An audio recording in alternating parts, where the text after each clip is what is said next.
Ok, vamos a empezar. Una disculpa por el retraso. Bueno, el día de hoy vamos a trabajar una parte bien importante y un poquito complicada de entender, que es el sistema endocrino, el sistema hormonal, en los cambios en el embarazo, ¿sale? La clase pasada pudieron ver ustedes un poquito de conceptos, de la historia, si no me equivoco, de la partería. Sí. ¿Cómo creen que no? Muchas gracias. Ok, vamos a empezar. Sabemos que el sistema endocrino son todas aquellas glándulas y órganos que elaboran hormonas o que segregan hormonas, las liberan directamente en el torrente sanguíneo, de manera que llegan a los tejidos y órganos de todo el cuerpo. Estas hormonas controlan diversas funciones que son muy importantes en el cuerpo, tales como el crecimiento, el desarrollo, el metabolismo y la reproducción. Y bueno, con estas palabras claves nos podemos dar cuenta que es el punto preciso de todo el desarrollo del embarazo, ¿no? Y vamos a ver ahorita la importancia que es entender el sistema hormonal para poder también pues sobrellevar o entender de manera correcta el embarazo. La regulación hormonal está dada por una estructura llamada hipófisis, situada en el hipotálamo, a un lado de la silla turca, en la parte del sistema nervioso central. Tenemos dos lóbulos, ¿sale? El lóbulo anterior, el lóbulo posterior, que es la parte de arriba. El lóbulo anterior será la adenohipófisis, el lóbulo posterior será la neurohipófisis. Vamos a distinguir estos lóbulos de dos formas. La parte de la adenohipófisis, que es el anterior, se encargará de todas las funciones, de todas las glándulas y de todas las estructuras, mientras que la neurohipófisis será de todos aquellos procesos de eliminación, ¿sale?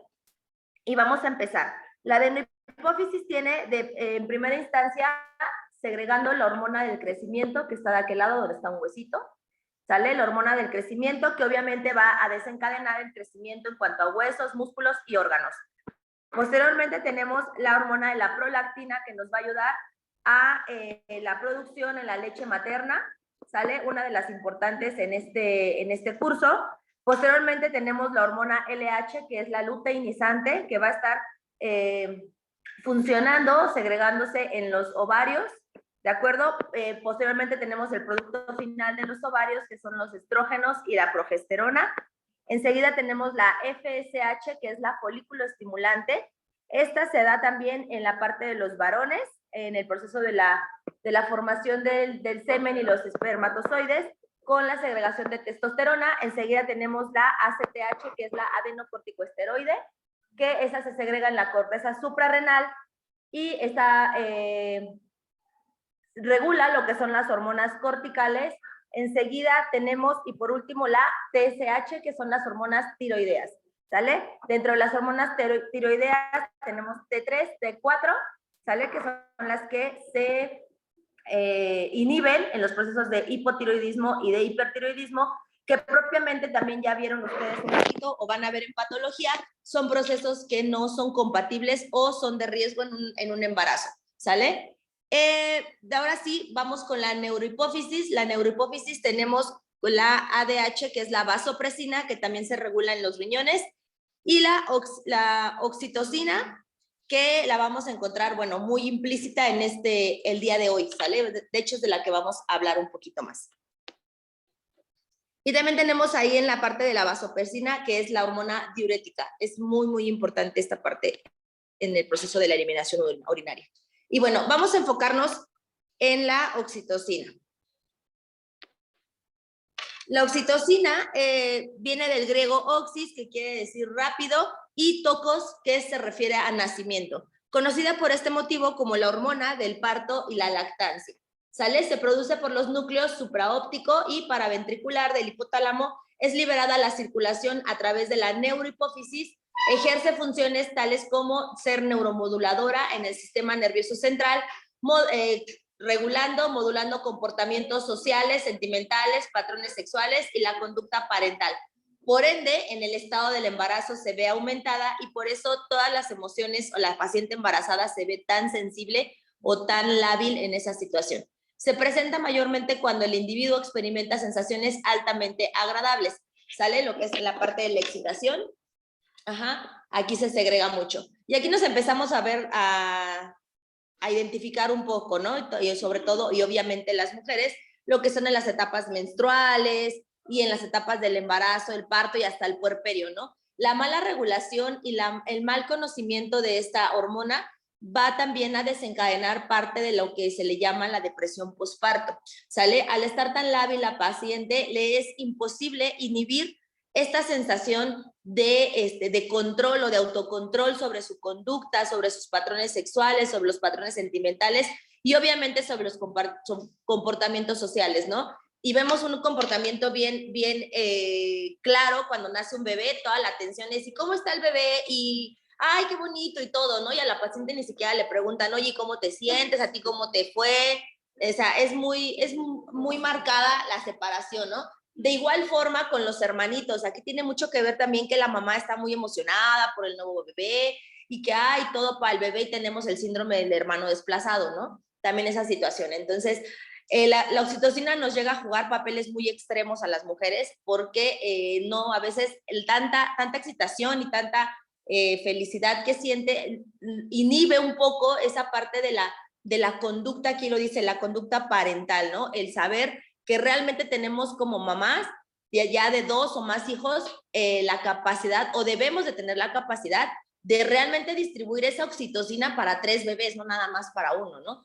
Entonces, y de aquí vienen muchos comportamientos de los niños, eso ya lo veremos, espero verlo con ustedes en pediatría, pero vienen muchos comportamientos que, ya vieron, pediatría todavía no, ¿no? Apenas, ¿no? Entonces, aquí vienen muchos comportamientos de los niños, ¿no? Cuando tratan de llamar la atención, cuando tratan de hacer cosas porque la mamá, pues, simplemente está con la atención al hermanito y termina, y es así un acúmulo de enojos, ¿no? Y de regaños y regaños y regaños al hermanito, porque no toques al bebé, no le hagas nada al bebé y espérate con el bebé, ¿no? Y debemos, pero es también, tiene que ver parte de la oxitocina, de que no es capaz, o es tanta oxitocina, no es capaz de regular tantas cosas, ¿no? Entonces, aparte de todo, tenemos que ser ahí maravillosas hasta regulando tantos niveles de oxitocina, porque al final de cuentas son procesos que no podemos inhibir, son procesos que se van a dar simplemente por el estado grávido. La fisiología de la oxitocina, el objetivo es disminuir la actividad del sistema nervioso simpático y del eje hipotalámico hipoficiario suprarrenal, lo que aumenta los niveles endógenos de opiáceos e induce efectos antiestrés como baja tensión arterial, ritmo cardíaco y hormonas del estrés. Bienestar y relajación, además de una óptima termorregulación. Y digo, aquí las que ya tuvieron bebé se dan cuenta de todos los estados que se la pasaban con sueño, cansadas, donde quiera se quede. Hasta sigo con oxitocina alta.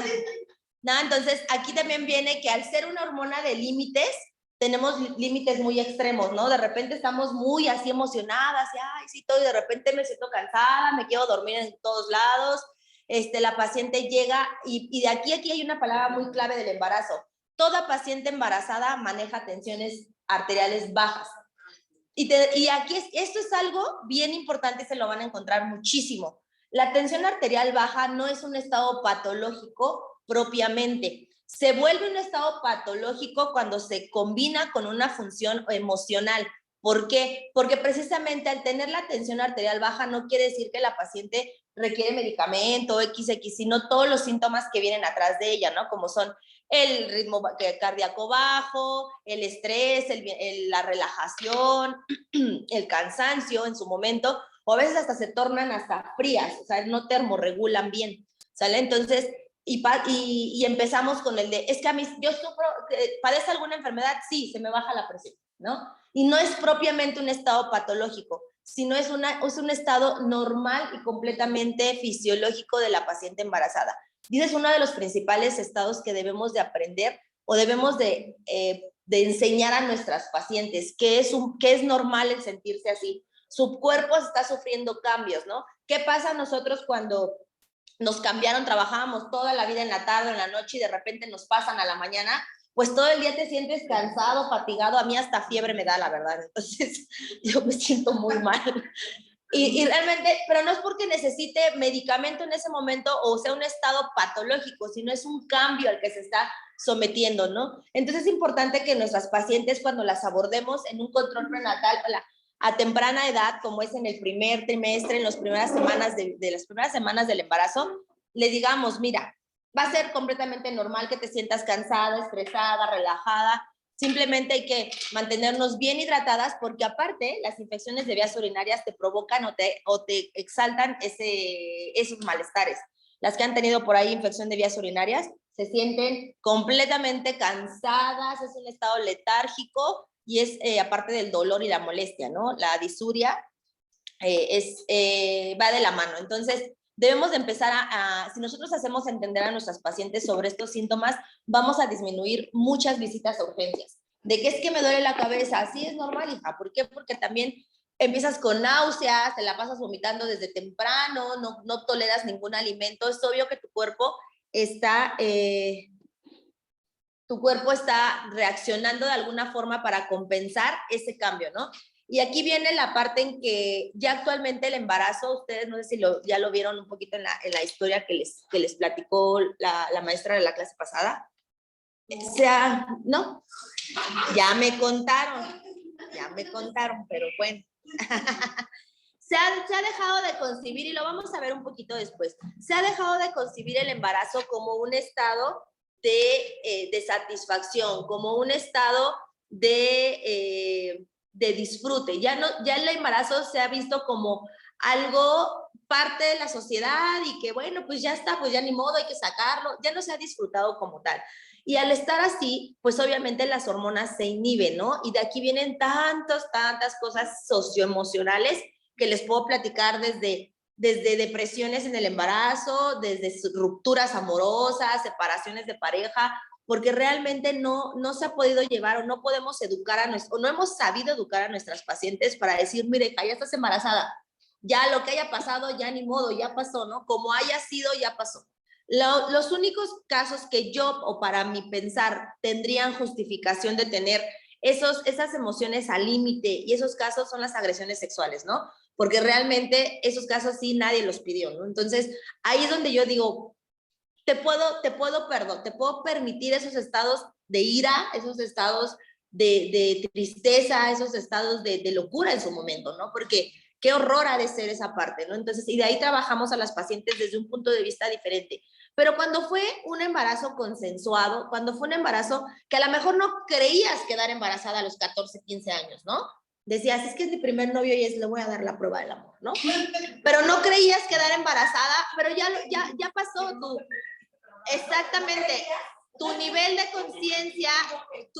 conciencia sexual no llegó al límite o al grado de decir, me voy a proteger porque no quiero quedar embarazada, ¿no? Entonces, ya es un hecho que está. Somos una sociedad que está muy preocupada por el problema y no por la solución, ¿sale? Entonces, aquí es donde debemos de enseñar a nuestros pacientes, ese bebé que traes ahí adentro, la parte fundamental que tiene eres tú, tu mamá. Si tú estás triste, si tú lloras, si tú peleas, si tú te estresas, todo esto lo repercute el bebé.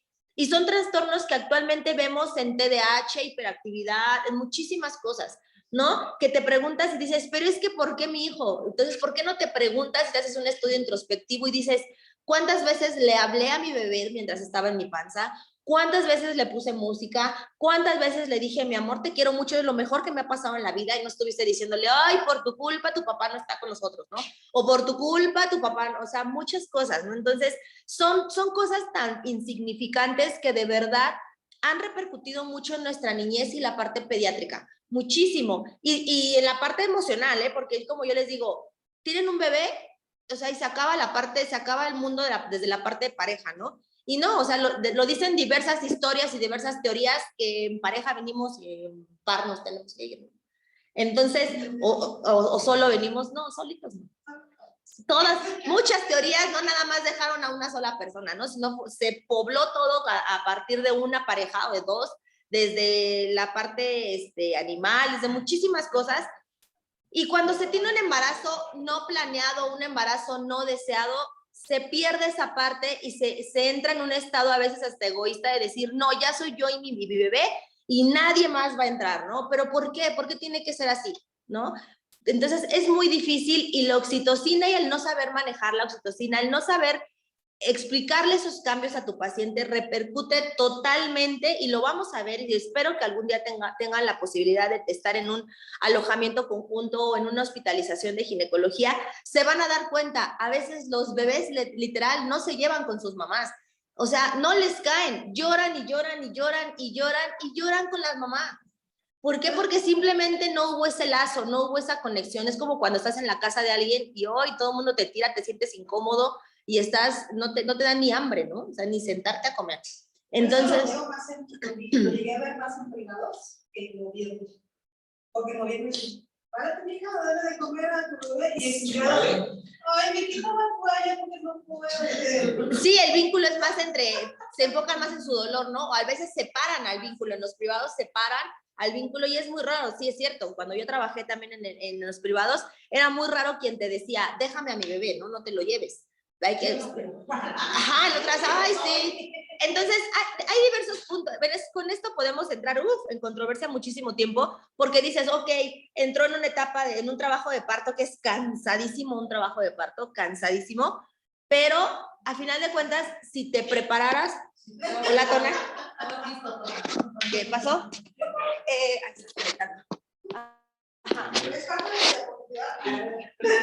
Es mi diapositiva de un niño feliz.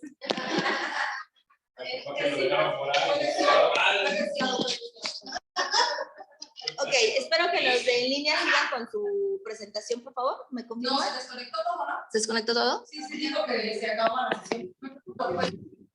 No, sí está. Así está. Sí, está. Ah, ok, gracias. Ahí está. Aquí. Entendido. Ya entendimos todos. Ok, entonces nos damos cuenta que debemos de educar a nuestras pacientes a decir, mira, todo esto te va a ir pasando poco a poco, tienes que sobrellevarlo así, te vas a sentir cansada, te vas a sentir relajada, a días bien, a días no. ¿Por qué? Porque simplemente pues está creciendo otra parte que no eres tú dentro de ti.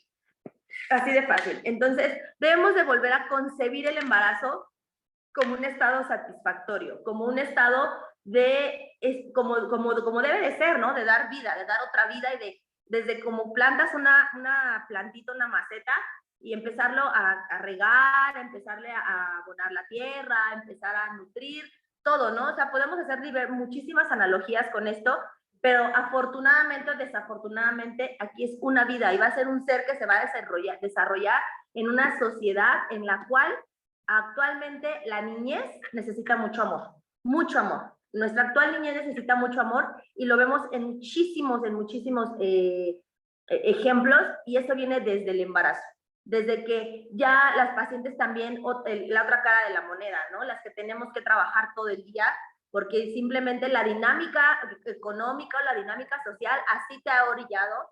Entonces tienes que trabajar, dejas a tu bebé a los 2 meses, dejas a tu bebé a los 3 meses por cuestiones de leyes, ¿sale? Pero bueno, voy a regresar, a lo mejor no lo veo todo el día, ¿no? Pero en los 10, 15 minutos o la hora que lo veo, le hablo, le digo lo que lo quiero, le doy de comer, llego, me baño, me cambio ropa, huelo bonito, porque eso lo perciben los bebés, ¿sale? Entonces, todo eso es un conjunto. Y aquí es donde viene la siguiente diapositiva. El mediador de emociones.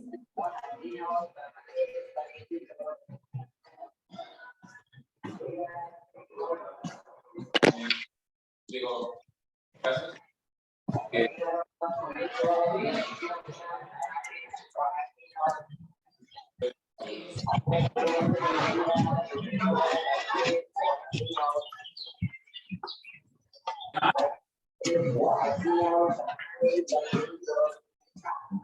más complicado, porque es lo que decíamos en la clase pasada.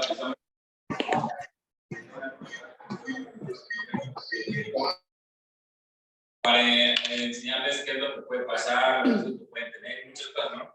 Pero es lo que yo les decía. Lamentablemente es que a pesar de que nosotros intentemos como educarles, siempre hay esa contraparte en la que no quieren aprender. O sea, en la que ellos dicen, pues ni, pero pues así que yo me voy a afectar solo y voy a ver qué puedo hacer, ¿no? Y es lo que les comentaba ese caso de la chavita que ya tenía 3, iba por el 4, fue legrado, no se logró, y ya dijo, yo no me quiero quedar.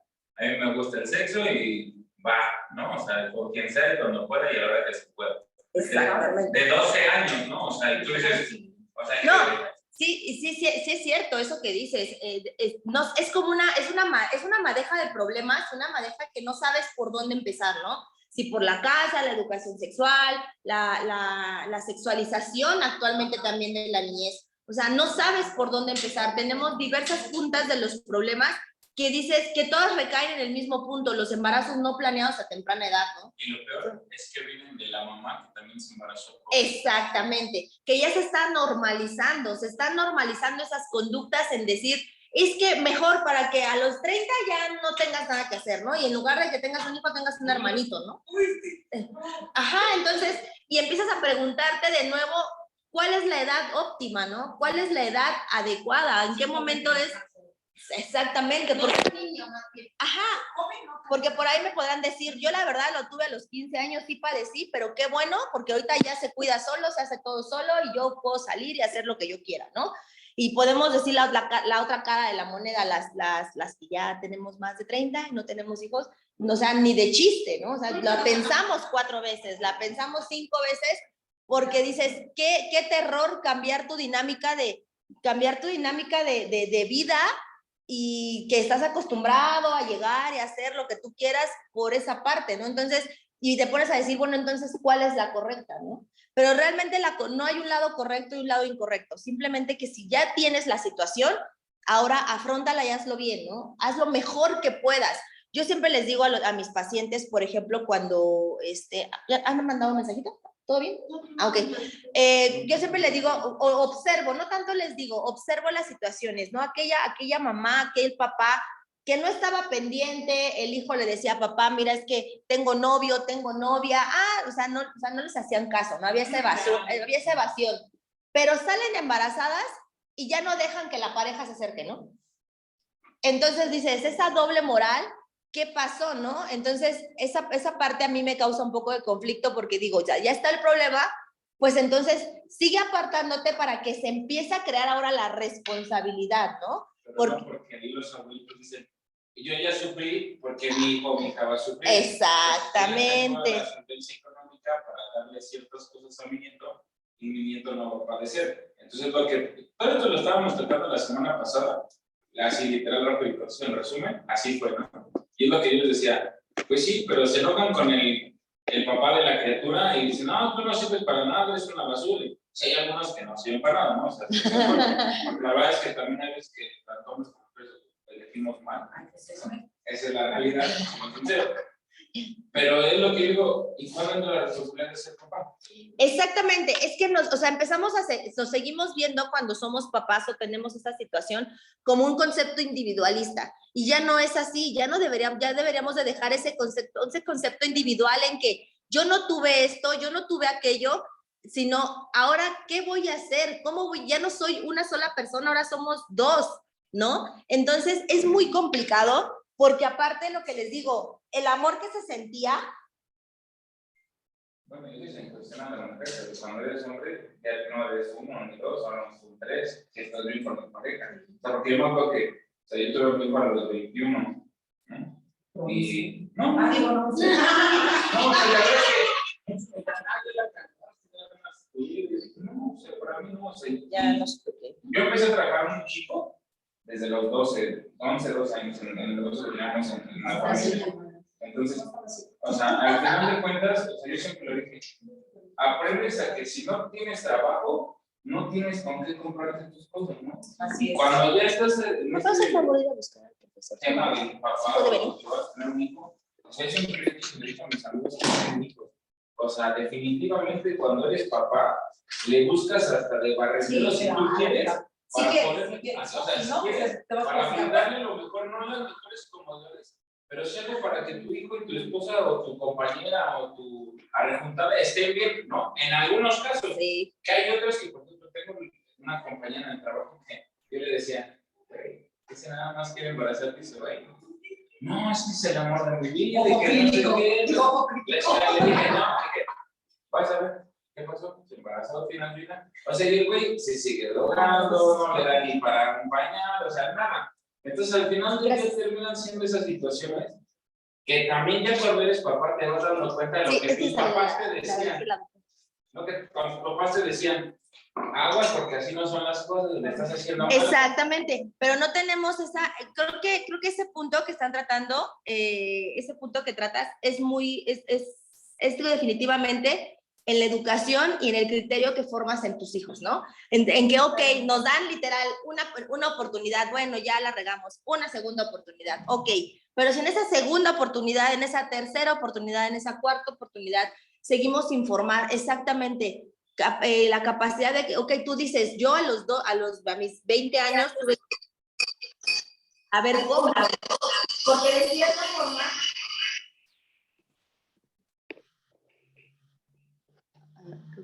así, gracias. Porque de cierta forma, en tu momento viste o te inculcaron en lo que es el valor de la responsabilidad, ¿no? Porque en algún momento te dijeron, esto tiene que ser así y ahora si ya lo tiraste, lo levantas y vienes para acá y lo levantas, ¿no? Ayer veía una situación muy triste, ¿no? Que me causó mucho conflicto. Veía un papá con 2 niñitos, ¿no? Los niños bien vestidos, hasta son limpios. Fui a comer al mercado rodante, ¿no? Al tianguis. No, sobre ruedas. Y el papá traía una michelada, así súper grande. Se pasó a comprar 2 tacos. Y los niños no traían nada, ¿no? Y el papá literal se fue y se sentó. Y los niños andaban, o sea, solitos, ¿no? Y digo, ¿qué onda? Ajá, pero aparte, por ejemplo, esos niños te pones a hacer 1500 teorías, ¿no? Es el niño que aparte se fue a otro puesto y agarró algo, tomó algo en el puesto, yo lo estaba observando, había un puestito de llaveros, y tomó un llavero el niño y se lo guardó, y el papá, o sea, ni quien le dijera nada, ¿no? Entonces empezamos a ver conductas, y empezamos a ver esas conductas que en ese momento está chiquitito, tenía como 2, 3 años, y para él dices, ay, lo agarró, ¿no? Te da ternura o te da risa.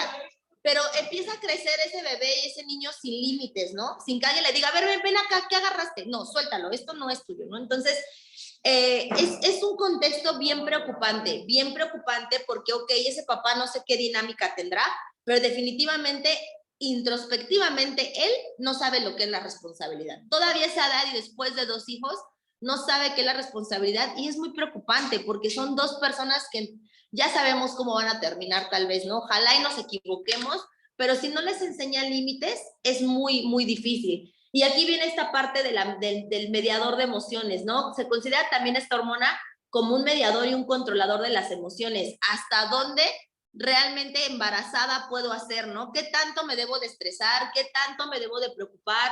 ¿Qué tanto? Porque aparte de la oxitocina, aparte de todo, cambia el umbral del dolor en la mujer, ¿eh? Por eso te toleran tantas unidades de dolor en el parto, porque la oxitocina hace eso, aumenta o promueve el aumento del umbral del dolor. Entonces, aquí es donde empezamos de nuevo, ¿no? Viví todo el embarazo estresada porque no tenía dinero, porque mi pareja se la pasaba tomando o se la pasaba drogándose, o simplemente le tocó la de malas, ¿no? Y lo despidieron. Él quería, pero lo despidieron de su trabajo, pero anda aquí, allá, buscando, pero obviamente esa inestabilidad provoca cierta preocupación, ¿no?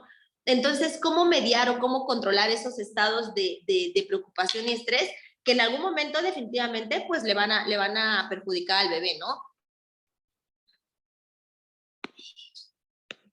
¿Y lo demás? A ver, espérenme. No, es que creo que no me abrió la... Sí, pero tú sigues la HCP. No, es que creo que no me abrió la que es. Estamos en el otro curso.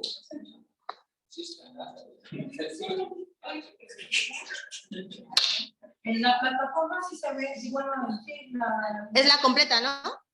Ah, ok. Aquí está ya. Entonces, empezamos a tener otras hormonas que intervienen definitivamente también en estos cambios. La oxitocina es la más importante y la más pesada de entender porque tiene diversas funciones. Vamos a entrar con la hormona de la gonadotropina coriónica humana. Esta hormona solo se produce durante el embarazo, casi exclusivamente en la formación de la placenta, ¿no? Y aquí tenemos a la ama y señora de todas las locuras del primer trimestre, ¿no? Porque es la hormona que se activa solamente en el embarazo, y por eso, y debido a esto, hay tantos cambios tan drásticos en el primer trimestre. La hiperemesis gravídica, la intolerancia alimentaria, los cambios muy, muy bruscos o muy drásticos de humor. Llegan a entrar las pacientes en ira, de verdad, en ira y en enojo y en depresiones severas en el primer trimestre del embarazo. A esto aunado que hay personas que ya traen episodios de depresión o episodios de ansiedad previos no tratados, con esta hormona junto con la oxitocina se exacerba todo. Los niveles de hormona coriónica humana se encuentran principalmente en sangre y orina de la madre, aumentan considerablemente durante el primer trimestre. Pueden contribuir a provocar las náuseas, como les comentaba, el vómito, generalmente asociados con el embarazo. Esta hormona es la determinante para definir un estado gravídico o no. No determina si es un embarazo fetal, ojo. No determina si es un embarazo fetal, simplemente va a determinar si está embarazada o no la paciente. ¿De qué? ¿Quién sabe? ¿Sale? Pero, ¿de qué? ¿De quién? ¿Quién sabe? ¿Sale? Tampoco lo dice. ¿Sale? Solamente va a determinar una positividad o una negatividad, ¿sale? Y ahorita vamos a ver, en esta curva que tienen en la siguiente diapositiva, vemos los niveles y cómo se comporta la hormona coriónica humana. Principalmente en embarazos molares o en embarazos anembriónicos, es en los únicos estados en los que sigue aumentando después del primer trimestre. Ahorita vamos a ver cómo va aumentando gradualmente. Aquí vemos, en la primer meseta, vemos cómo son los primeros días del embarazo, en la etapa de la implantación. Hay un aumento excesivo que es cuando se da la positividad de las pruebas entre la semana 6 y la semana 8 aproximadamente. Desde la 4 ya se puede dar una positividad en sangre, desde la semana 6 en orina, ¿sale? Y es esta meseta, este pico de la montañita que tenemos en esas semanas. Posteriormente va disminuyendo gradualmente y a medida que continúa el embarazo, simplemente se libera el torrente sanguíneo y ya se regula, ¿sale? No es como que vaya aumentando todo el embarazo. Simplemente hay un aumento excesivo, se da la positividad y se regula. ¿Sale? Liberándose al torrente sanguíneo. Los niveles sanguíneos están determinados de la siguiente forma. Las concentraciones séricas, siempre que hablemos de algo sérico, vamos a hablar de algo que se mide en sangre. ¿Sale? Las concentraciones séricas en el embarazo de hormona gonadotropina coriónica humana tienen un patrón característico elevándose desde los niveles basales entre 3 y 30 unidades internacionales por encima hasta 14 después de la primera falla menstrual. Por eso es importante que cuando nosotros preguntemos, esto es para la clase que viene, pero cuando nosotros preguntemos la fecha de última regla, es el día de inicio, ¿sale? El más importante, el día de inicio, porque a partir de ahí nosotros vamos a poder contar y vamos a poder visualizar de manera más exacta las semanas y la edad gestacional. Exactamente. Y aparte que sea normal, la última regla. Es otra cosa. Así. Ajá, exactamente. Y debemos de ver las características normales de la menstruación. Y aquí viene otra cosa para platicar, ¿no? ¿Cuántas veces realmente nos conocemos, no? O las niñas se conocen. Hay niñas que a los 13, 14 años, mamá es la que les está avisando, ya te va a bajar, ya te cargaste tu toalla sanitaria, porque no conocen su ciclo, realmente no conocen ni siquiera cuándo es un flujo abundante, un flujo moderado, un flujo medio, realmente no lo conocen, ¿no? Entonces es claro que va a ser muy difícil en ellas y no lo encontramos, ¿no? Para identificar una fecha de última regla normal. Siempre debemos de preguntar, ¿cuándo fue tu fecha de última regla normal? La última regla en que reglaste los mismos días, la misma cantidad de sangrado y lo más parecido a lo normal, ¿no? Porque hay veces que nos dicen, es que reglé poquito. Ajá, o ya nada más 1 y 2 días, pero sí menstrué. Esa no es una regla normal, ¿sale? Entonces, debemos de preguntar siempre por la normal. Alrededor del día 26 después de la fecundación, se alcanza luego el pico máximo cercano aproximadamente a las 600 unidades. Fíjense cómo en 12 días aumenta un 400, 500, 1000%. Entre los días 50 y el día 70 del embarazo, o sea, aproximadamente en la semana séptima y décima de gestación, se empieza a titular a descenso. Sale de manera rápida, llegando a niveles hasta 5 a 35 unidades por encima del día 90 de embarazo, para seguir así hasta el parto. Entonces, dense cuenta que una titulación entre 30 y 600 nos da una positividad de embarazo, y aproximadamente nos da entre 4 y 10 semanas de gestación. Y si no ¿Sale? baja, entonces quiere decir que no es fetal. Exactamente. Si no baja, quiere decir que ese embarazo no es fetal. Y por eso se les manda, y por eso es muy, muy recomendable que el primer ultrasonido que se realice sea transvaginal, para que pueda alcanzar y se pueda observar de manera más certera la frecuencia cardíaca fetal del bebé. Una frecuencia cardíaca fetal se puede percibir desde la semana 6, ¿sale? Desde la semana 8, por medio de Doppler fetal, ¿sale? Que es el transductor, pero por vía transvaginal es más confiable. Por eso siempre los ultrasonidos los pedimos antes de la semana 12 o 10, o en cuanto tuvieron la positividad, para ver si es realmente un embarazo fetal o vamos a normar conductas sobre otro tipo de embarazo, ¿sale? Un anembriónico, un huevo muerto retenido, o un embarazo molar, que sería lo más peligroso, ¿no? Bueno, dado el caso que el paciente no tenga los recursos para el transvaginal, ¿se puede hacer este estudio? Ah, sí, se puede hacer el estudio de sangre, pero es más cara la cuantificación. La cuantificación es más cara. Entre más una cuantificación ha de estar como unos 500 pesos, y un transvaginal, bueno, hasta en Salud Digna, ¿no? Ya te lo hacen creo que en 200 pesos. Yo me acuerdo que cuando me enteré que Maestra, ¿y ahí no provocan hemorragias? No, cuando es transvaginal no alcanza el saco amniótico, simplemente va por debajo del cervix, entonces no provocan hemorragias. Ah, ok, Sí, gracias. es a nivel cervical, simplemente que el transductor es más factible que alcance la percepción desde la parte cervical, porque el útero está muy pequeñito. Entonces, o se puede hacer vía abdominal, pero obviamente con la vejiga muy llena, ¿no? Y por eso nos mandan a tomar litros y litros y litros de agua. Es horrible, espantoso, lo peor. Pero si es abdominal, la frecuencia no puede ser, bueno, que se confunda con la placenta.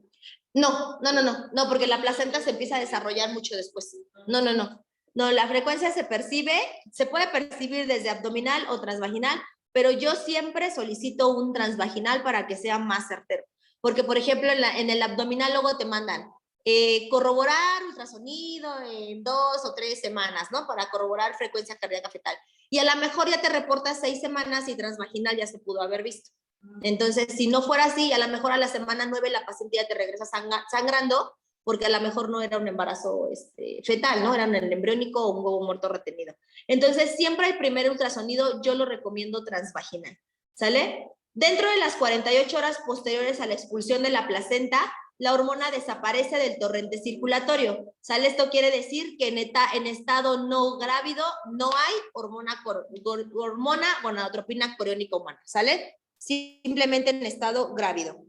Y aquí por eso siempre, es también muy importante siempre corroborar con pruebas de sangre. Anteriormente, o hace unos 2 años, todavía yo creo, no mucho, las pruebas de sangre eran como mucho más caras que las de orina, ¿no?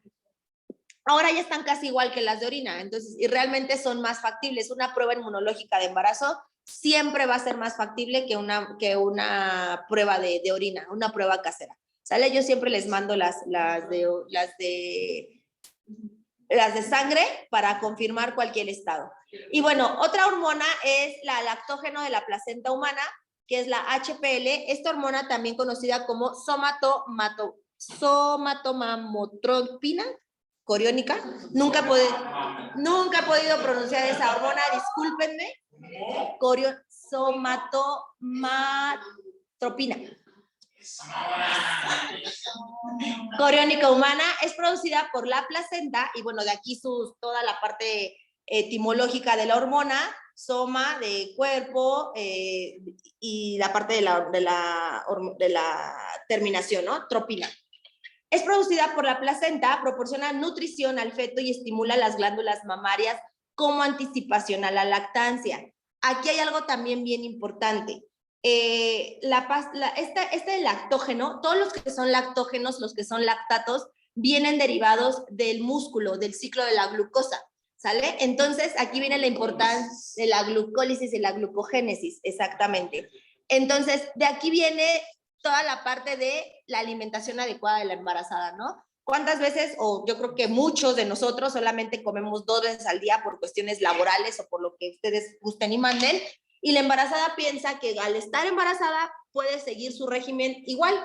Entonces, aquí nosotros también el educar a la paciente en que su comida debe de ser en quintos, no debe de pasar más de 3 horas sin comer, ¿sale? Cargarse siempre una colación, un snack, un jugo o algo, que la coca no revive, ¿sale? La coca no revive, ¿no? Es cierto. O sea, ayuda, pero no revive. ¿Sale? Sí ayuda, pero... Exactamente. Con la lactancia, eso sí. Pero mientras los depósitos de grasa y obviamente los cambios en la piel se ven afectados, ¿no? Inmediatamente. Sí, o sea, definitivamente con la lactancia baja súper rápido esos kilos, esos depósitos de grasa, pero la piel, ¿cómo te queda? ¿No? Entonces también hay que pensar un poquito en esa parte y vamos, y hay que pensar en muchas cosas. Aquí viene algo bien importante, la fisiología o la fisionomía de las embarazadas, ¿no? Una vez que estamos embarazadas o que parimos, ¿sale? Se pierde esa parte física o se pierde esa parte de la importancia del físico o se pierde totalmente esa concepción, ¿no? Y obviamente tu esposo de primera instancia te vio, ¿no? Entonces el físico fue el que te llamó la atención, ¿no? Entonces yo siempre les digo a las pacientes, mira, no es comer por 2, no es subir de peso por subir de peso, ¿no? Es realmente entender que una nutrición para una nutrición tuya y para el bebé debe de ser también controlada, porque exactamente ya lo dices tú bien, suben 25, 30 kilos y después, aparte de todo, te pones el implante, ¿no? Entonces, exactamente. ¿Por qué? Porque todas tus amigas te dijeron que el implante les iba súper bien. Sí, pero tu amiga pesaba 49 kilos antes del embarazo y subió 7 nada más, ¿no? Tú pesabas antes de embarazarte 60 porque siempre has sido de huesito ancho y te embarazas antes. No, pues gracias. Pues. Siempre compartimos el trauma, ¿sale? Pero siempre hemos sido de complexión robusta, ¿sale? Y subes en el embarazo, por más que te cuidaste, no pudiste detener 15 kilos, ¿no? Que bueno, son el límite, ¿ok? Pero ya en el embarazo tienes 85 kilos encima, que de 85 a 90 no hay mucha diferencia. Y el implante de pacientes arriba de 90 kilos causa un efecto o puede causar un efecto colateral en cuanto a peso, en cuanto a depósitos de sangre. Recordemos, las hormonas son liposolubles, todas las hormonas son, o la mayoría son liposolubles, es decir, van a buscar esas moléculas de grasa para activarse, ¿sale? Entonces, exactamente. Entonces, ¿qué va a pasar? Van a inhibir y ese peso te va a costar mucho trabajo perder, mucho trabajo. Por eso es importante también ahí, pues, guiarlas en la planificación, ¿no? Y decir, mira, tú tienes una complexión, las cosas como deben de ser. Hay veces que se ha pasado o no hemos perdido la comunicación o el cómo decirle a las pacientes, ¿sale? Paciente pesa 120 kilos, o sea, yo te tengo que decir, tienes un grado de obesidad, hija. O sea, tienes un grado de obesidad, tienes un problema importante, ¿sale? No te voy a, y te lo voy a decir ¿por qué? Porque no quiero perjudicarte al ponerte un método que no te va a servir, que no te va a ayudar, ¿sale? Entonces... pero eso es aparte, eso ya es cuestión de decisión. Pero es que también es un proceso difícil. O sea, Sí. está en la depresión postparto. No, o sea, Está con el que sí. bebé. Y yo todavía estoy gorda. Y luego todavía no me quieren poner el que yo quiero. No, Sí, o sea, es una bola de, es una maraña de ataques, ¿no? También importa mucho que método anticonceptivo te cae mejor. Y esa es la parte de la clima. O sea, porque hay muchos que el implante no les cae porque tienen problemas vasculares, ¿no? O sea, Sí. Ajá. Y dicen, no, pues yo quiero esa fuera. Y ya pásaselo, porque así se lo pones y al ratito regresa con una super sangrado. ¿Por qué? Porque no te hizo caso, ¿no? Y tú le dices, bueno, ponte el Mirena, que es lo que están utilizando ahora. No, es que dice mi esposo que lo siente para tenerlo así. Pero, no, sí, pero por ejemplo, yo siempre les digo, esa parte yo siempre se las menciono cuando les coloco un dispositivo. Si cuando tengas relaciones sexuales con tu esposo, a tu esposo le lastima, vienes y te corto las guías. O sea, realmente las cosas, hablarlas.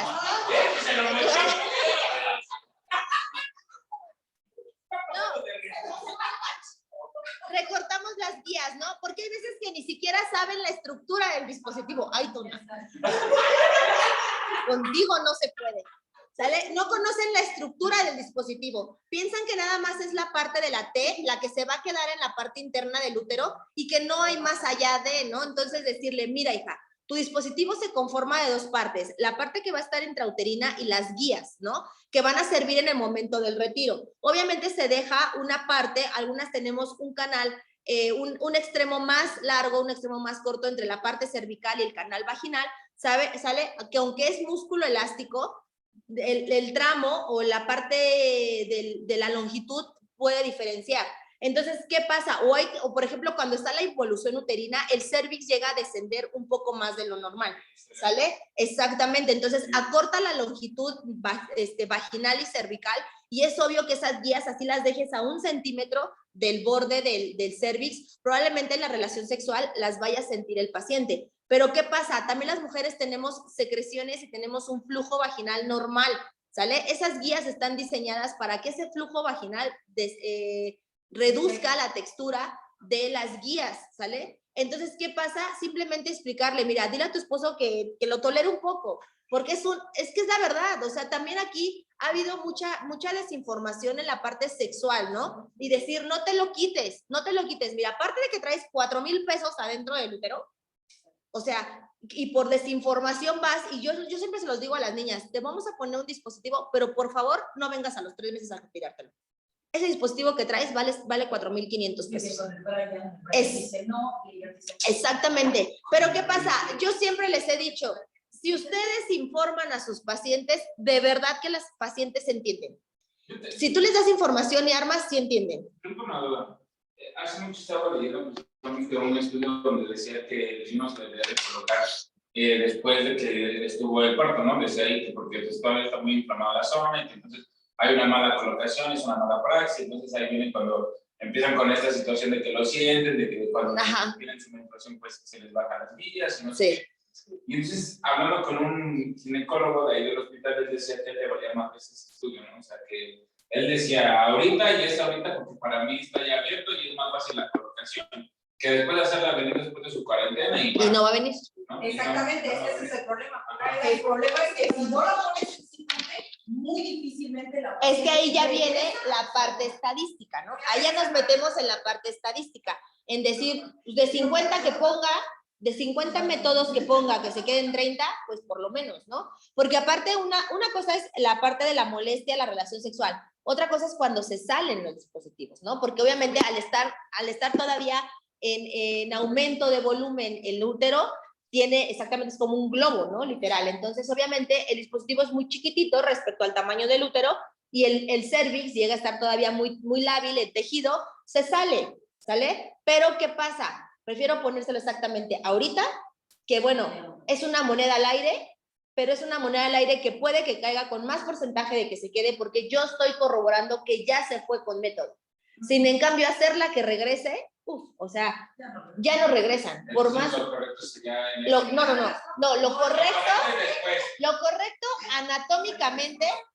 anatómicamente lo correcto sería posterior a los 42 días. Ya que está el útero involucionado, ya que está el útero completamente y el cervix completamente regresado a la normalidad, ¿no? Eso sería lo correcto anatómicamente o estructuralmente. Pero en cuanto a estadística y funcionalidad, pónselo en el momento. Ya la tienes ahí, pónselo. Y aparte porque es un programa del gobierno. Entonces, ponlo. No, sí, claro. Un programa donde ya sea por ley, tener uno, bueno, máximo 2 chamacos. No, espérate, por favor. Espérate que yo quiero 5. Ajá, sí.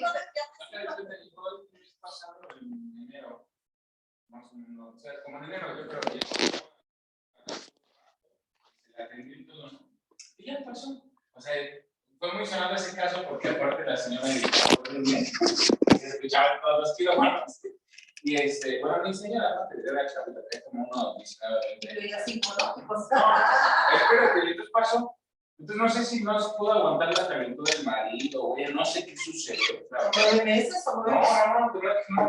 O sea, y pasó, digo, pero, o sea, y todavía nos dicen, es que fue su culpa porque no pusieron en el dispositivo. Entonces, por su culpa voy a salir embarazo. Y le dice al ginecólogo, le dice, a ver, dime algo, ¿cuánto tiempo te tardaste en tener relaciones? 2 días. No, pues es que a mí me dijeron que después del día 30, 31 ya no me pasaba nada.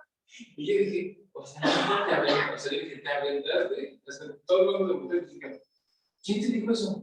Pues es que mi abuelita dice que así le hacían ellas, que después del día 31, Y tuvieron 24 años. ya podía pasar así. No. Y te lo puedo creer, ¿eh? Pero es como lo hablábamos, lo veíamos en la historia un poquito. Las abuelitas se la pasaban así, todo el día, activas. Por ende, los músculos de la vagina, los músculos estaban activos y no había desgarros. Era exactamente, regresaban muy rápido, la involución era muy rápida por la actividad y los desgarros eran casi nulos, porque realmente los partos aparte se respetaban la posición, ¿no? Partos paradas o realmente parían como donde fuera, o sea, con partera. Entonces, obviamente, ahí el riesgo exactamente era menos, ¿no? Y sí, evidentemente, porque aparte vivimos en una cultura machista en la que ya tuviste al que sigue, yo tengo el hombre es el hombre, ¿no? Entonces, realmente... Así, no, No. tenía que tener la aprobación del esposo, de la pareja, sí. Entonces, pero realmente nos podemos a ver esa contraparte, ¿no? Y eso es bien peligroso, porque aparte, o sea, nos enfrentamos a una ya, como, ahorita ya le están dando como nombre a todo, ¿no? Pero toda la vida ha habido violencia obstétrica, siempre ha habido violencia intrafamiliar, siempre ha habido hasta abusos sexuales, o sea, toda la vida, ¿no? Que ahora ya lo puntualizan más desde el bullying, o sea, lo puntualizan más, le dan nombre, pero siempre ha existido, y ahorita, por ejemplo, imagínense, en pleno siglo XXI, pacientes que lleguen así, o sea, te pones a pensar y es muy preocupante porque realmente el hombre sigue sin respetar el proceso anatómico, ¿no? El proceso fisiológico, sigue sin entender la capacidad de lo que significa un hijo, ¿no? Porque, y vemos mucha dinámica, porque a lo mejor es el que no tiene 1 o 2 hijos, ¿no? Y viven en un cuartito, y viven en, o sea, toda la dinámica social que se involucra. Fíjense, ¿no? O sea, hasta ahí llegó. O sea, claro.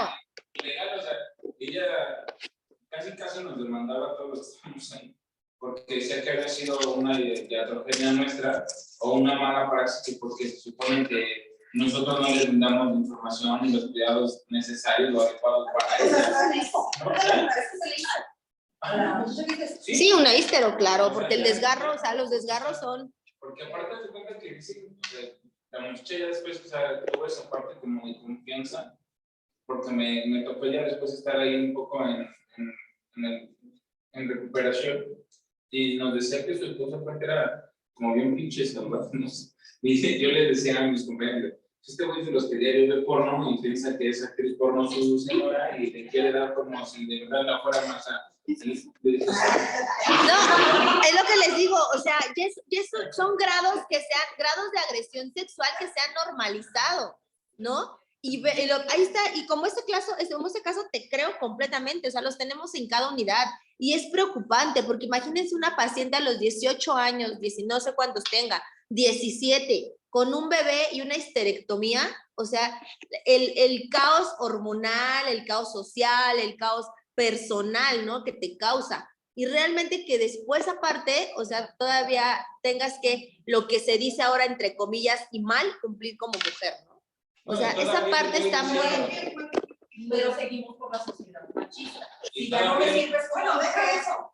Una como mujer que se denigra, que todavía hay quienes... Porque todavía vivimos en un mundo machista. Entonces... Porque es lo que les digo, o sea, es una madeja que no sabes por qué punto empezar, ¿no? No sabes por dónde empezar, o sea, es un problema bien grande, bien grande, que te pones a analizar muchas aristas o todas las caras y dices, híjole, todas las caras están mal. Todas. ¿Por qué no? No vamos a poder hacer tu cosa otra vez. Pero te estoy diciendo que no tenemos que venir a este pinche hospital. O sea, y yo por dentro diciendo, o sea, que la salud es de tú. O O sea, el que tuvo el error fuiste tú, no fue su mujer. Pero seguimos educando a los niños que es más fácil echarle la culpa al compañerito de al lado que decir, a ver, no, si tú lo hiciste, tienes que decir, no quieres decir, pues entonces te vas castigado, no tienes teléfono y no tienes, o sea, los límites, ¿no? Regresamos a los límites. Vamos ya casi acabamos. Otras dos hormonas muy importantes son los estrógenos y la progesterona. Estas son muy, muy, muy importantes en el primer trimestre del embarazo. El estrógeno es un grupo de hormonas responsable por el desarrollo de las características del sexo femenino que generalmente se forma en los ovarios. También es producido por la placenta durante el embarazo para ayudar a mantener un embarazo saludable. Sería lo ideal que toda paciente después o por lo menos cuando inicie su menstruación, cada año o cada 2 años nos hagamos un perfil hormonal para ver los niveles de estrógenos. Sería lo más importante. Pero bueno, a veces a las niñas, ahorita también tenemos otro problema, que es la menstruación a temprana edad, ¿no? Tenemos niñas de 8 años, 9 años ya menstruando, cuando antes la media era entre 12 y 14 años, ¿no? Entonces ahorita también, híjole, ya hablarle de un perfil hormonal a una niña cada año está un poquito difícil, ¿no? Pero bueno, a partir de los 16, 17 años o que tengas un inicio de vida sexual activa, sería lo ideal hacerte un perfil hormonal, por lo menos una vez al año, para ver cómo están estos cambios. Y de aquí nos vamos a dar cuenta de muchas cosas con esta imagen. Involucra en el metabolismo de la grasa, fortalece huesos, mejora aspecto de la piel, el comportamiento emocional, el desarrollo de los pechos o las glándulas mamarias y la maduración de los órganos reproductores femeninos. ¿Cuántas veces no hemos intentado bajar de peso y no podemos? ¿Cuántas veces nos duelen las mujeres, nos duelen los huesos y dices, ¿qué onda? Tengo 25 años, ¿no? Y ya me duelen los huesos, me duele la rodilla, me duele todo. El aspecto de la piel, tengo piel deshidratada, tengo el cabello un poco muy quemado, los dientes desgastados. ¿Qué me está pasando, no? Y siempre lo asociamos al calcio, ¿no? Porque mi abuelita me decía que era el calcio, ¿no? Hay que ver los niveles de hormonas. Y de aquí viene a la mejor que en los 40 o 50 yo pueda provocar un cáncer cervicouterino, ¿no?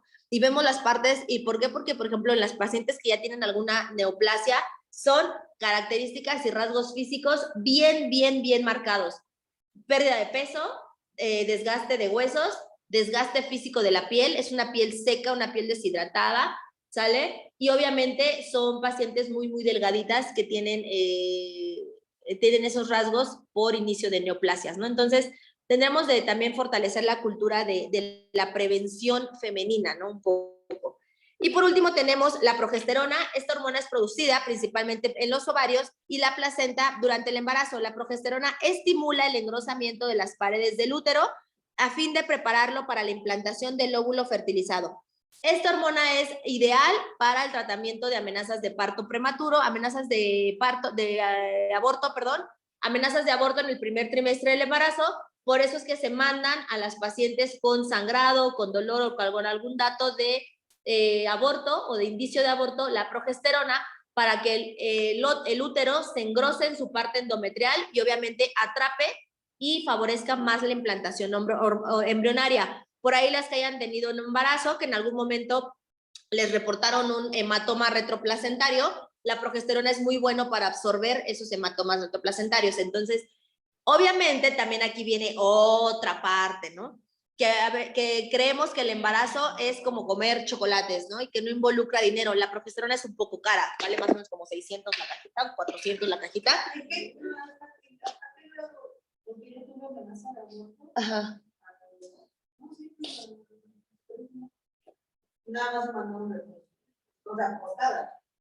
Lo que pasa es que las guías han actualizado mucho. Ahorita es imprescindible mandarles progesterona.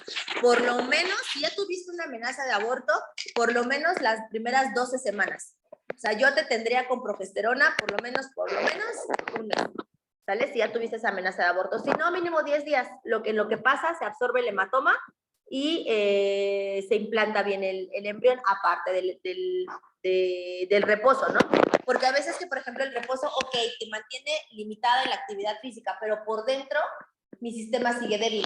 Y en el momento en que yo me levante, o que yo haga un esfuerzo, que yo suba escaleras en el metro, o que correte el camión, otra vez voy a tener, ¿no? Entonces debemos de fortalecer. Por eso siempre les digo, el embarazo es literal, también involucra la parte económica, ¿no? Ver qué es lo mejor, qué mejor puedo hacer.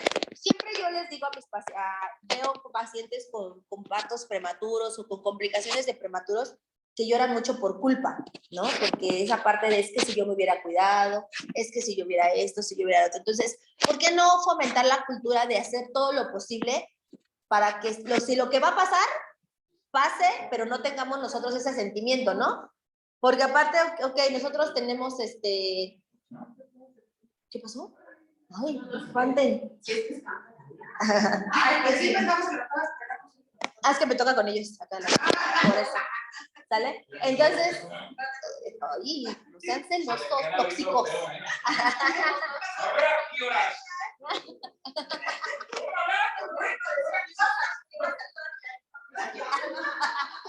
Entonces, ¿qué pasa, no? Aquí, por ejemplo, tenemos esta parte de que, ok, ya nació un bebé prematuro, que ahorita tenemos alta incidencia en embarazos en adolescentes con partos prematuros de menos de 30 semanas, sí, claro, porque la principal causa es la infección de vías urinarias, la ruptura prematura de membranas, entonces nacen los bebés prematuros. ¿Y qué pasa? Ok, ahora, pues, haz lo posible para tener esa lechita materna que en su momento tu bebé le va a ayudar, ¿no? Entonces, la progesterona viene a crear un papel en la medicina actual y en el tratamiento ginecológico obstétrico actual muy importante. Les comento, esta no es barata, pero forma parte, ¿no? Desde tener hasta el ultrasonido, yo siempre les mando estructural, ultrasonido Doppler, un ultrasonido. A mí, lejos de un 4D, un 3D, invierten un Doppler. Invierten ver en que si tienes una venita por ahí por la pierna, en que si tienes de repente te duele una pierna, hazte un Doppler. Vamos a ver qué riesgo de trombosarte tienes en el embarazo. A tu bebé en algún momento lo vas a conocer, va a tener que salir en algún momento, ¿sale? Pero que tú lo veas, eso es diferente, o que tú estés para verlo es diferente, ¿no? En una estructural, que a lo mejor al 12, 14, las 12, las 14 semanas, invertir en ver si mi bebé tiene 5 dedos en cada mano, si mi bebé tiene el paladar cerrado, si tiene la espina cerrada, ¿no? Porque a lo mejor se me pasó y nunca en mi vida tomé ácido fólico, porque nunca no vi la tele y que decía que tomar ácido fólico era importante, ¿no? Entonces, también debemos de cambiar un poquito de la estructura estética, ¿no? De la sociedad estética. De que, ok, sí se va a invertir en un 4D, se va a invertir en esto, pero también, si tienes para eso, yo te recomiendo invertir en esto, ¿vale? Y bueno, este son el sistema hormonal que tenemos en los cambios, tenemos todas las demás hormonas que siguen implícitas, ¿sale? Y que patológicamente las van a ver ya que tengan patología, ya que vean enfermedades, las van a ver cómo cambian, pero las más importantes en patología son las hormonas tiroideas.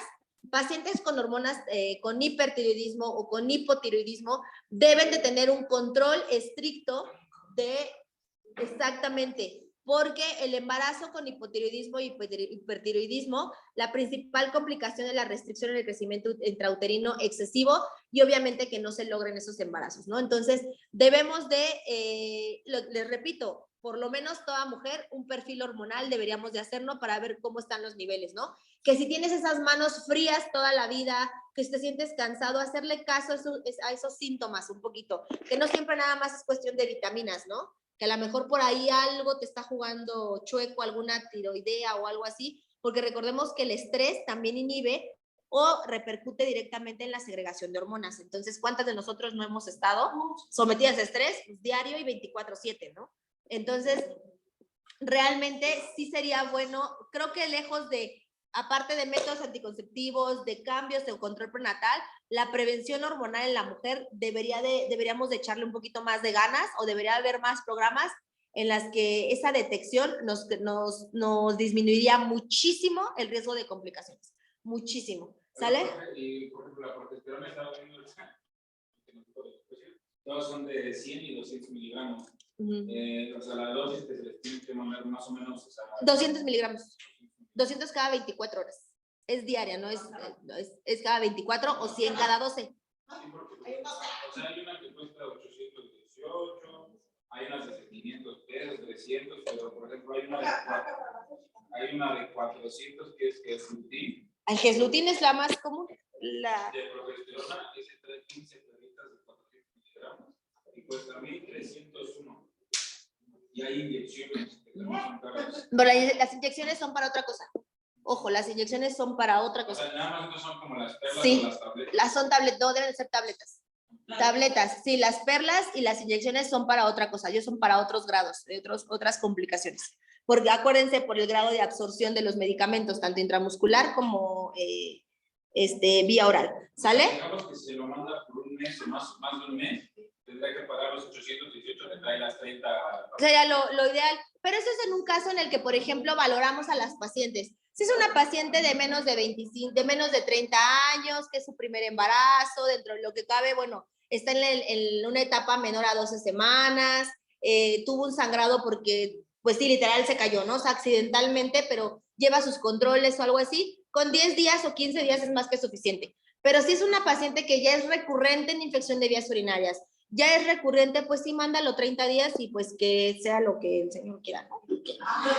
Pues sí, porque hay veces que ni la progesterona, a veces las pacientes piensan que dicen, es que ¿por qué si compré el medicamento más caro del mundo, ¿no? Pero acuérdense, el medicamento no lo es todo, ¿no? Entonces hay veces que podemos explicarle y decirle, mira, vamos a hacer todo lo posible, pero tú ya tienes una infección de vías urinarias recurrente y que hay que aprendernos esto, las infecciones de vías urinarias recurrentes o que ya son crónicas en el embarazo no se van a curar. No hay manera de que se curen. Así les pongamos el antibiótico más grande, más de amplio espectro, no se van a curar, porque las bacterias que se incuban a nivel renal son sumamente sensibles a todo. Entonces, obviamente, y acuérdense que la vía renal es ascendente. Entonces, obviamente, primero. No tanto con malformación, sino prematuros. Prematuros. La malformación va más a la parte genética o a la parte de toxicomanías o a la parte de falta de ácido fólico. Son las malformaciones. Pero tanto. Los antibióticos a veces le hacen una descalcificación. Claro. No. Pasa que últimamente cuando está trabajando con mi papá, me dan muchos chavitos en la pandemia, y tú les veías los dientes y, o sea, desechos, o sea, eran los de leche, Sí. o sea, súper carcomidos y tienen una característica. Todos esos dientitos van a ser muy pequeños y con manchas blancas en los dientes. Entonces tú les mandas a hacer una ortopantomografía o una... Sí. Entendimos a la perfección. Sí sabemos. Sí. Y les ves que sus huesos, o sea, del diente que ya es el bueno, o sea, vienen súper descalcificados, o sea, que niñitos desde... Pero eso también puede ser por antibiótico en el embarazo. No es lo que está diciendo, sí, es lo que está diciendo. Exactamente. Exactamente. Pero volvemos al meollo de toda esta clase, ¿no? No vemos el problema, todavía no nos damos cuenta del problema, ¿no? Muchos de aquí, los que nos han quitado muelas de terceros molares, o sea, ¿qué niveles de dientes tenemos, no? O sea, son raíces espantosas, ¿no? Espantosas. Ya los niños actualmente son dientes muy delgaditos, muy chiquititos. Y me hubieras dicho, mira, todo lo que me hubieras evitado. Sabido. Entonces, esa es otra cosa, ¿no? Tenemos la parte de que ¿por qué están los niños así? O sea, ¿por qué a lo mejor entre vecinas, entre comadres, oye, ¿tú qué tomaste o qué hiciste? ¿Por qué tu niño está así? No ha salido, pero no vemos más allá de, ¿no? Porque aparte, pues ya tenemos todo digital. Ay, Tommy, ya te extrañaba. Tenemos esa parte que nos ha enajenado, ¿no? Y nos ha dejado de pensar más allá de. Pero como siempre debemos en todo este curso se van a dar cuenta que todo es en pro de la prevención, pero es un curso muy difícil porque te pones a pensar 1500 situaciones y les digo, y hasta la fecha yo sigo viendo por dónde empezar, porque nada más no se puede. ¿Sale? Entonces, ya tienen su tarea en la plataforma, ¿sale? Ya la tienen activa, es para el siguiente fin de semana, y los dejé descansar un fin de semana porque realmente no sabía cómo estaba pues el contexto, ¿sale? Entonces, no, este curso es pesado un poquito en la clase, va a ser pesado un poquito en la clase porque son muchos términos, mucha terminología, ¿sale? Para la próxima clase, ¿vale? ¿Sí? Ajá. Sí. Ya me contaron de la línea del tiempo, me tengo por ahí una lista, ¿sale? Pero no es así, la línea del tiempo se la tuvieron que haber entregado a la maestra hace 8 días.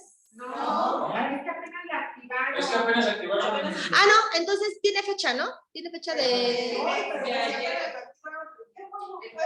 No, ¿a poco? No, tiene fecha límite para las. Bueno, les voy a dar chance. La próxima semana entonces les reviso las tareas hasta la que está activa el día de hoy. La de hoy ya está activada y tiene fecha del próximo sábado, ¿sale? Entonces el próximo sábado los que están en línea me van a subir sus líneas del tiempo, ¿sale? Y ahorita les activo la plataforma para que sea de fecha límite la próxima semana.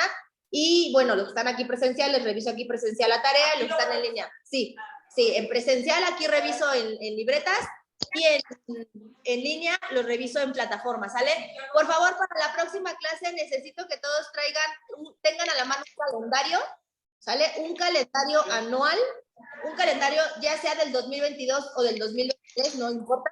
Necesito que tengan libreta, que tengan lápiz y calculadora, ¿sale? Todos, por favor, también en línea para que se puedan en la clase, porque vamos a ver cálculo de fecha de edad gestacional por todos muy rápidas matemáticas en esa situación. ¿Sale? Bueno, si no hay ninguna duda, chicos, ¿vale? ¿Sigue? No, aquí. Sí, aquí las voy a revisar a ustedes. Escribida a mano. ¿Sale? Si no hay Maestra, ninguna... buenos días. Dime. Disculpe, bueno, una pregunta. ¿Usted va a seguir calificando de la misma manera como en las materias anteriores? Lo que pasa es que su módulo apenas me lo habían activado, no lo habían activado bien, estaba con el otro módulo, ¿sale? Entonces, mañana les subo la escala de evaluación, va a ser muy parecida como veníamos trabajando, ¿sale? Un glosario, empezar a hacer su glosario, la entrega de tareas, entrega de trabajos, ¿sale? Y en líneas, en plataforma y presencial, nada más que los de presencial, voy a ver si me da tiempo de calificarlos aquí, dependiendo de las clases, y si no, les confirmo si me entregan en línea también, en plataforma, todo su trabajo, ¿sale? Entonces, pero sí, les subo la escala de evaluación para que la tengan todos en plataforma. ¿Alguna otra duda? Gracias. No, muchas gracias. Maestra, los que ya mandamos la línea del tiempo. No hay problema, yo la checo en la plataforma, entonces nada más las voy a abrir por la cuestión de que se movió la plataforma entre esta semana y se Ok, gracias, maestra. Sí, porque, bueno, buenos días, maestra, habla Olga. Porque, bueno, yo ya envié la línea de tiempo, nada más, bueno, decía ahí que en la libreta y todo, para ver si va a haber alguna modificación, pues volverla a hacer y reenviarla. No, si ya la subieron, ya no hay ningún problema. Lo que pasa es que yo desconocía que este grupo era híbrido, no sabía todavía qué grupo era.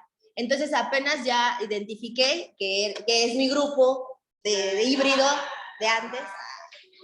No, es que la vez pasada creo que no estuvimos 1, 2 personas, si no, la primera clase. Entonces no sabía que era un grupo híbrido. Ya a partir de la tarea de la siguiente, perdón, a partir de las subsecuentes tareas, Trabajo.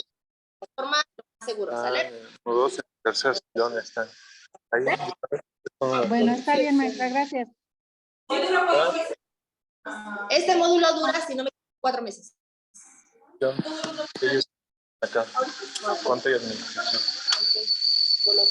Psicología están hasta allá arriba. Derecho también. A ver, Derecho, vamos al corriente. Se trata de dos y nada de más. Y una vez agarren.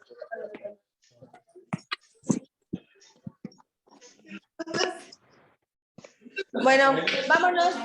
Que estén muy bien. A todos, gracias. Maestra, Sí, dime. hola, buen día. Soy Alan. Disculpe, cuando decía sobre el perfil hormonal de la mujer, ¿se tiene que hacer en alguna fecha específica durante su no sé? Lo ideal es por lo menos 3 días después del término de la menstruación. Pero Bueno, pero por ejemplo, la mujer embarazada obviamente ya no tiene que ver nada de eso, puede ser en cualquier fecha, ¿no? No, ya no tiene que ver nada de eso. Obviamente el perfil hormonal es más recomendable antes del embarazo. Ya en el 2. No, de enfermería ellos también. Son de enfermería, en nivelación y en carrera completa. Es licenciatura. De licenciatura. pedagogía, psicología, son contabilidad, derecho, criminología y criminalística y contabilidad.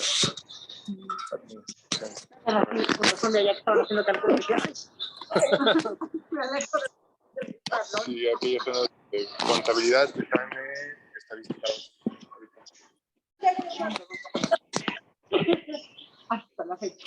Que en enfermería llevan la de bioestadística, ¿no?